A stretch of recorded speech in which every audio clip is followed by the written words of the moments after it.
اپنے رب کے سامنے سچے دل سے اپنی کمزوریاں بیان کرو، وہ انہیں تمہاری قوتوں میں تبدیل کر دے گا۔ بے شک وہ ہر چیز پر قادر ہے۔ اللہ سے مانگتے رہنا چاہیے۔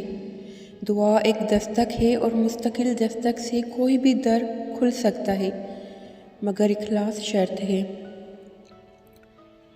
دنیا میں کوئی نہ کوئی ایسا ضرور ہوتا ہے جس کی کوئی ایک بات آپ کو بری نہیں لگتی، جس پر آپ کو غصہ نہیں آتا، جس سے آپ کبھی ناراض نہیں ہوتے، ناراض ہونا بھی چاہیں تو نہیں ہو پاتے۔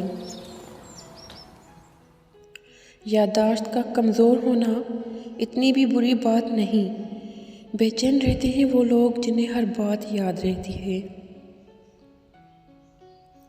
کسی کو غلط سمجھنے سے پہلے اس کے حالات کو ضرور جان لیا کرو۔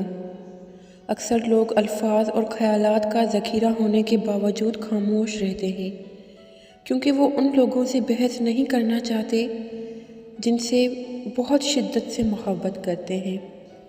لوگ جتنا بھی دل دکھائیں، یہ یاد رکھا کریں کہ جب اللہ کے بندے دل توڑتے ہیں تو ان کا توڑنا ہمیں اللہ سے جوڑ دیتا ہے۔ دنیا کے سبھی لوگ بہت خوبصورت ہیں، بدصورتی تو ہماری سوچ اور رویوں میں ہوتی ہے۔ دنیا کے سبھی لوگ بہت خوبصورت ہیں، بدصورتی تو ہماری سوچ اور رویوں میں ہوتی ہے۔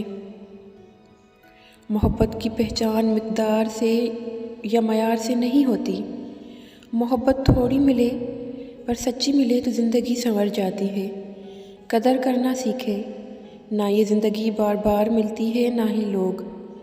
زندگی کی خوبصورتی رشتوں سے ہے، اور رشتے تبھی قائم رہتے ہیں جب ہم ایک معمولی سی مسکراہٹ اور ہلکی سی معذرت سے سب کچھ نظر انداز کرتے ہیں۔ اگر اللہ نے تمہارے دل میں کچھ ڈالا ہے تو یقین رکھو کہ نصیب میں بھی کہیں نہ کہیں اس کی جگہ ضرور بنائی ہے۔